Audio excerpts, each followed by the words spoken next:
So in this Moomoo tutorial video, I am going to be showing you guys how to turn on Face ID verification on the Moomoo application. So once Moomoo's opened up, go to the bottom right and press on the Me icon.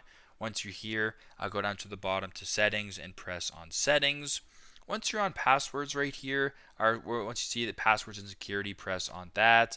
And where it says verification, go ahead and press on that as well. And where it says Face ID, you can actually set that up. Check that so that when you go into your phone, you type in your password, you have to use Face ID verification to get in to your account. So very simple, very straightforward, but that is how to turn on Face ID verification on Moomoo. Thanks again for watching, and I hope this video helps.